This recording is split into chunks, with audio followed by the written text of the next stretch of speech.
টাকা তো আসবে কিছু একটা কাজ করলে, কোনো কাজই ছোটো না। তুমি কাজের কথা বলাতে বলো ঠিক আছে তাহলে এতে 2000 টাকা যদি দেয় কেউ। প্রথমে দিদি জল দিয়ে দিয়েছিল, ওরা জল দেয় তারপরে গিয়ে চাল দেয়। আমি এভাবে পারি তাহলে সাজবো না, নিজের মনকে আমি খুশি রাখবো না? এটা কোথাকার কথা? কাজ করছি বলে কি তাহলে আমি মানুষ না? চা বিস্কুট খাবো। তবে কি বলতো, দিন রাত খালি আমি বলি ভগবানকে, এমন করুণ পরিস্থিতি ভগবান যেন কাউকে না দেয়। এই ধনে পাতাটা বাছতে হবে আর এই শাকটা কাটবো, এসে কাটবো, একদম এখন সময় নেই। তাই বলো হচ্ছে গিয়ে ডক্টর আর কি, মানিকে দিলাম আমি আর সূর্য, সূর্য আমাকে এখানে ছেড়ে। কি খবর সবার? আশা করি সবাই খুব ভালো আছো। আমি পূজা, এখন ভীষণ তাড়াহুড়োর মধ্যে রয়েছি।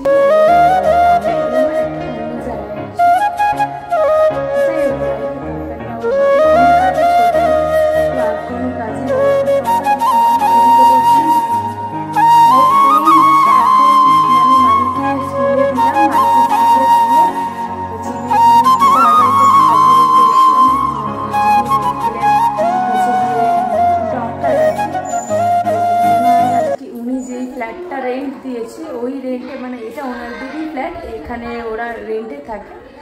কারণ যে কিছু তো সাম টাকা তো আসবে কিছু একটা কাজ করলে, কোনো কাজই ছোটো না। তুমি কাজের কথা বলাতে বলো ঠিক আছে তাহলে একটুখানি আমার হেল্প করে দেবে সকালবেলার টাইমটা, তাহলে আমার সুবিধা হবে। সকালবেলা ওর বড় অফিস চলে যায়, দিদিটার বড় অফিস চলে যায়, আর দিদিটার অফিস চলে যায়।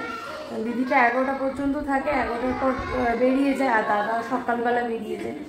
বিছনা ফিছনা ঝাড়া, ঘর ঝাড়তে, ঘর মোছা, আর একটু টুকিটাকি, মানে টুকিটাকি যে একদম বাসন মাজতেই হবে এরকম কোনো ব্যাপার নেই। বাসন মাজতেই হবে, এই করতেই হবে, মানে একটা হেল্পিং হ্যান্ড বলতে পারো সেরকম হিসেবে। তো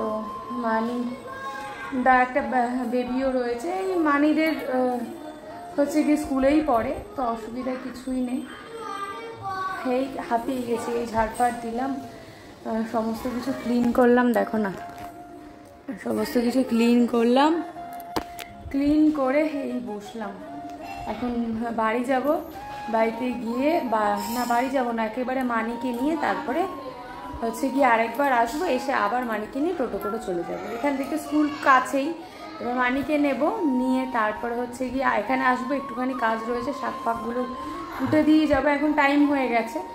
এবার তারপরে এসে শাকটা রেডি করে দিয়ে মানিকে নিয়ে তারপর একবারে বাড়ি চলে যাবো, এই হচ্ছে কথা। এখানে দিদি আমাকে চা দিচ্ছে, চা বিস্কুট খাবো, খেয়ে তারপরে মানিকে আনতে যাব। তারপরে এসে এই যে শাক এনে দিয়ে গেছে দাদা, শাকগুলো কাটবো, এসে কেটে তার শাকগুলো কাটবো, এই ধনে পাতাটা বাছতে হবে আর এই শাকটা কাটবো, এসে কাটবো, একদম এখন সময় নেই। তাই বলো যে চাটা খেয়ে নাও। এখন চাটা দিয়েছে, চাটা খাবো, আর এদিকে ভাতটাও দিদি চালটা দিয়ে দিল, আমি হচ্ছে গিয়ে বসিয়ে দিলাম, মানে ধুয়ে বসিয়ে দিলাম।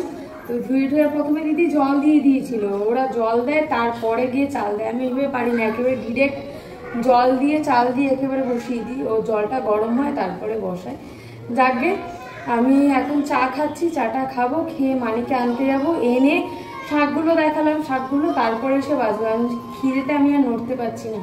সকালবেলা বাড়ির থেকে বিটরুটের জুস খেয়ে মানিকে দিলাম, আমি আর সূর্য আমাকে এখানে ছেড়ে দিয়ে ও ডিউটি বেরিয়ে গেল, আমি এখানে চলে আসলাম। একটু কি বলতো, কারোর সাথে কথা বললে বেশ ভালো লাগে, আর একটু কাজও হচ্ছে, কথাও বলা হচ্ছে, সমস্ত কিছুই হচ্ছে। তো চলো কথা বাড়ি, চাটা দিয়ে খাই, তারপরে কাজের ওখান থেকে আমি ডিরেক্ট চলে আসলাম বাড়িতে। আর ক্যামেরা অন করতে ইচ্ছে করছিল না, কোনো রকমে তাড়াহুড়ো করে সমস্তটা গুছিয়ে দিয়ে মানিকে নিয়ে চলে আসলাম। আর হচ্ছে কি আফরিনও এসছে আমাদের সাথে, এখন রান্না বসালাম। এসে সকালবেলা ভেবেছিলাম যে রান্নাটা করব না, ভাত তরকারি রয়েছে, তারপর সূর্য বললো না তুমি ফ্রিজের ভাতটা খেও না, ফ্রিজের কোনো কিছুই যেহেতু খাই না, আবার তুমি কেন খাচ্ছ, খেও না, তুমি ভাত বসাও, ডাল দিয়ে ভাত দিয়ে ডিমের আমলেট করে খেয়ে নেবে দরকার পড়লে।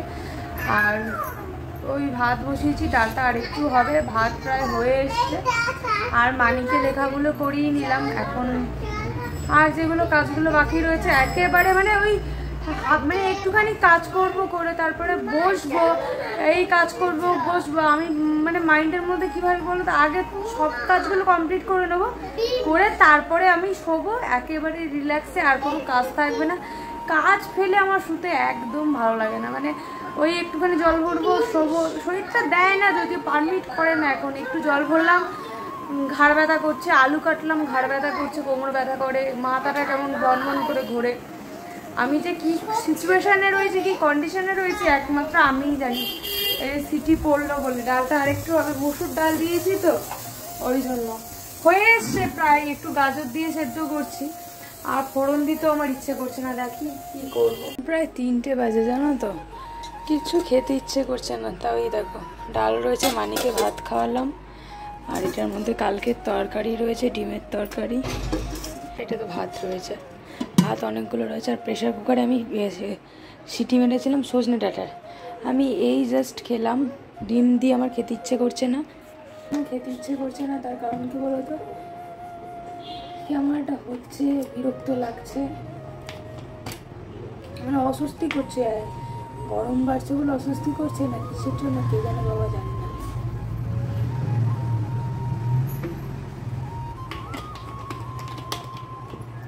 একটু গলা বেচানোর মতো ঠান্ডা জল খেয়েছি বলে বাঁচো। আর আফরিন আর মানি ঘরে ঘুমোচ্ছে, মানে টিভি দেখছে। মানে সকালবেলা থেকে কি বলতো, এত খাটুনি হয়ে যাচ্ছে, শরীরের উপর চাপ হচ্ছে ঠিকই, কিন্তু একটু মানুষের সাথে কথা বলে মনটা অনেকটা ফ্রেশ লাগছে, অনেকটা ভালো লাগছে। আর শুধু লাউটা নিয়ে এসছে, দেখো না, আজকে ভেবেছিলাম লাউয়ের ঘন্ট করবো, লাউটা পুরো নষ্ট, কত কেটে বাদ দেবো। তাও কেটে বাদ দিয়ে মানিকে সজনে ডাঁটা, লাউ শাক সমস্ত কিছু দিয়ে সিটি মেরে মিক্সিতে গ্রাইন্ড করে ভাতি চটকে খাইছে। ও ডাঁটা চিবিয়ে খেতে চায় না, ওই কারণে আমি ওইভাবেই ওকে খাওয়াই।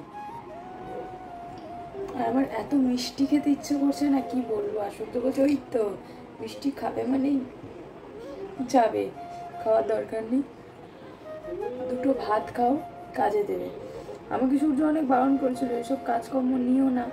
দেখো সত্যি কথা বলতে, 2000 টাকা যদি দেয় কেউ, মানে বাড়িতে বসে কি, আর এটা খুব একটা যে চাপের কাজ তেমন তো না, নিজেদের মধ্যেই চেনাশোনা। আমাকে বাসনও মাজতে হচ্ছে, মানে প্রেশার কিছুই না, তোমার যেটা মনে হবে তুমি সেটা করবে, আমার হাতে হাতে একটু করে দেবে। তোমার বাড়িতে থেকে মানে আমার টাইম ম্যানেজমেন্ট করে যদি 2000 টাকা আসে, তাহলে তো অসুবিধা কিছুই নেই। তো এই ভেবে আমরা ডিসিশন নিলাম, ঠিক আছে চলো, ওটাই আমার কাছে অনেক। আমার একজনের টিকিট তো হয়ে যাবে, সূর্য যদি আমার সাথে যায়, মানে যাওয়ার টিকিটটা হয়েও আমার কাছে, মানে যাওয়ার, মানে কি বলবো, আমার ভেলোর যাওয়ার টিকিটটা তো হয়ে যাবে। এইসবই আমরা ডিসিশন নিতে পারছি না, কোথায় কি করাবো না করাবো। তাও আমার সূর্যর ইচ্ছে রয়েছে যে আমরা ভেলোর থেকেই করাবো। দেখি কতদূর কি টাকা জোগাড় হয়। অনেককেই বলেছিলাম লোনের ব্যবস্থা করে দিতে, মানে মোটামুটি 13 থেকে 14 জনকে বলেছিলাম, তার মধ্যে কেউ রাজি হলো। রাজি হওয়ার পরের দিন মানে ফোন করে বলছে আমি দিতে পারবো না, আমার বর বারণ করছে। স্বাভাবিক, স্বামীর ওপরে তো যাওয়া যায় না। এবার ওই জায়গায় আমি হয়তো দিতাম না। সত্যি তো, তুমি বাঁচবেই বা কদিন, লোনটা কে শোধ করবে, মধ্যখান থেকে সে ফেসে যাবে। স্বাভাবিক, নিজেদের লোকেরাই এরকম করেছে, আর পর তো দূরের কথা। অনেককেই বলা হয়েছিল, কেউ অ্যাগ্রি হচ্ছে না। তাও দেখা যাক কত কী করা যায়। সকালবেলা আমাকে ঘুম থেকে উঠতে হচ্ছে তোমার 5:30 সকালবেলা একটু মেডিটেশন করে সমস্ত কাজবাজ যতটুকু আছে সমস্ত কমপ্লিট করে মানিকে নিয়ে বেরিয়ে যাচ্ছি। বেরিয়ে গিয়ে আমাকে সূর্য ছেড়ে দিচ্ছে, ওখান থেকে একটুখানি ডিস্টেন্স, ওয়াকিং ডিস্টেন্স 5 মিনিট হবে স্কুল থেকে। তো ওখানে ছেড়ে দিয়ে সূর্য দিদি ডিউটি বেরিয়ে যাচ্ছে, আমার যতটুকু কাজ ছিল ওখানেও কাজ আমি কমপ্লিট করে আমি একেবারে মানিকে নিয়ে হচ্ছে গিয়ে, দিদি বলেছিল যে আজকে শাকটা বাঁচতে হবে না, ও থাক, তুই পরে এসে বেঁচে দেবে। তো এবার হচ্ছে গিয়ে ওই তোমার মানে ম্যাক্সিমাম আমার 9:30-র মধ্যে কাজ কমপ্লিট হয়ে যায়। কাজ কমপ্লিট করে আমি 9:30-র মধ্যে গিয়ে মেয়েকে নিয়ে 10টা-10:30-র মধ্যে আমি বাড়ি চলে এসে এবার আমার ঘরের রান্নাটা আমি কমপ্লিট করি। এটাই কয়েকদিন ধরে এই হালে কাজটা ধরলাম, এই কয়েকদিন ধরে এই কাজটাই করছি।